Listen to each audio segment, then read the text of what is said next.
챗GPT 3.5가 등장한 후 전 세계는 AI 열풍에 휩싸였다. 그런데 이 거대한 흐름을 가만히 들여다보면 AI 패권은 사실상 한 나라가 독식하고 있다. 마이크로소프트, 구글, 엔비디아, 메타, 최첨단 AI를 주도하는 기업들은 모두 미국에 있다. 하지만 최근 이 판도를 뒤흔들 변수 하나가 등장했다. 1월 20일 중국의 AI 기업 딥시크가 새로운 AI 모델을 공개했다. 딥시크 R1 설립된 지 2년도 안 된 스타트업이 단 2개월 만에 600만 달러 이하라는 초저비용으로 오픈 AI 수준의 AI를 만들었다고 선언한 것이다. 이게 정말 가능한 일일까? 만약 사실이라면 AI 시장의 판도는 완전히 뒤집힐 수밖에 없다. 딥시크는 깃허브에 논문과 벤치마크 결과를 공개했다. 벤치마크란 AI 모델의 성능을 평가하고 다른 모델과 비교한 데이터다. 딥시크 R1은 오픈 AI 501 모델과 비슷한 성능을 기록, 특히 수학 문제 해결 능력 테스트에서는 더 높은 점수를 획득했다. 이 말은 단순한 언어 처리 능력을 넘어 수학적, 논리적 추론이 강력하다는 뜻이다. 물론 벤치마크가 실사용 환경과 완전히 동일하다고 단정할 순 없다. 하지만 적어도 딥시크 R1이 최상위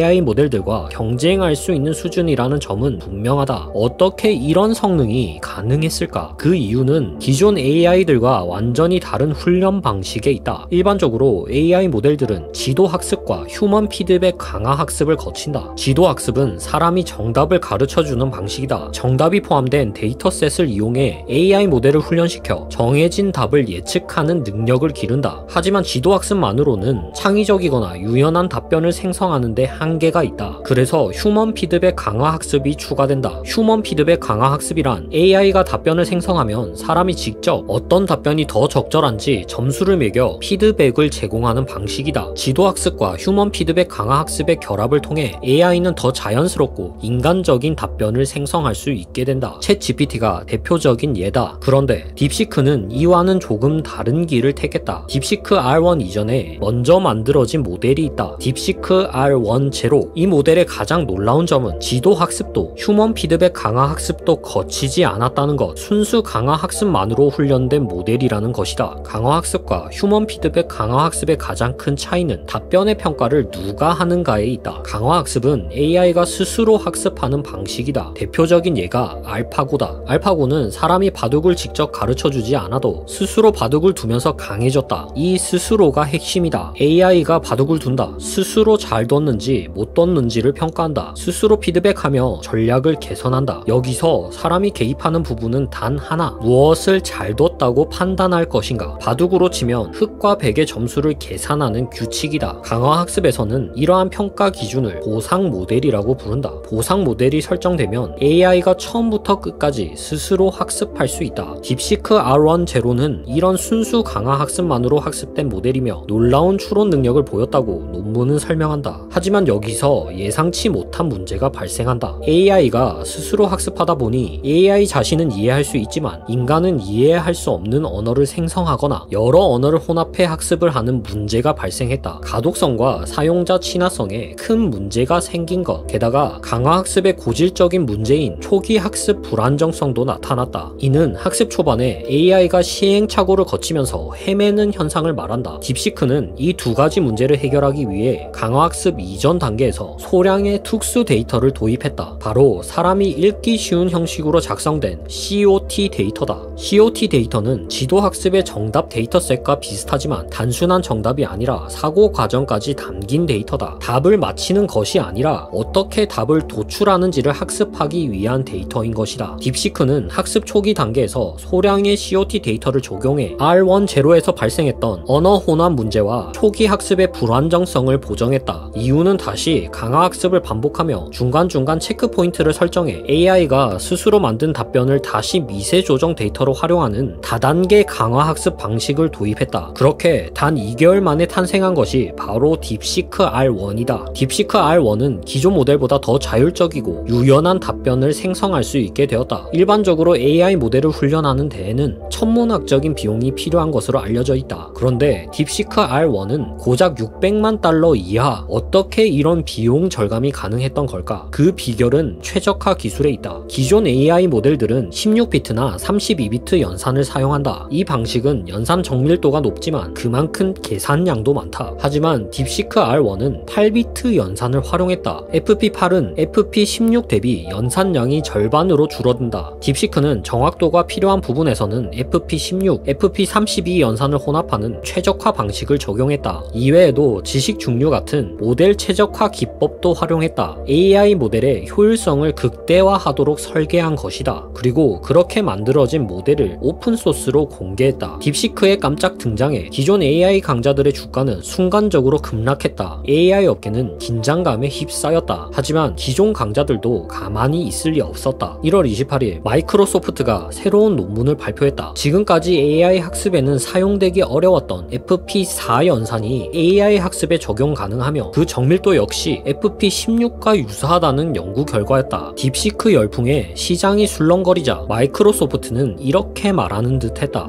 잘했네. 근데 우리는 이미 다음 단계로 가고 있었어. 라고 말이다. 그리고 엔비디아는 이미 FP4 연산을 지원하는 차세대 GPU 블랙웰을 개발 중이었다. 기존 강자들이 왜 지금까지 강자였는지를 보여주는 대목이다. 현재 딥시크 열풍은 초반에 비해 점차 진정되고 있다. 그러나 딥시크가 시장에 던진 충격은 결코 작지 않다. 흔히 하는 표현을 빌리자면 느슨해진 AI 시장에 긴장감을 불어넣은 것이다. 지금까지 몸집 불리기와 속도전 양상이었던 AI 개발에서 비용을 최적화하는 새로운 경쟁이 시작되었다. 또한 기존의 폐쇄적인 대기업 중심에서 개방형 경쟁 구도가 열릴 가능성이 커지고 있다. 무엇보다도 미국이 독주하는 듯했던 AI 패권 경쟁에 중국이 본격적으로 도전장을 내밀었다는 점이 흥미롭다. 과거 소련과 미국이 우주 탐사를 두고 경쟁했던 것처럼 AI 패권을 둔 새로운 전쟁이 이제 막 시작된 것이다.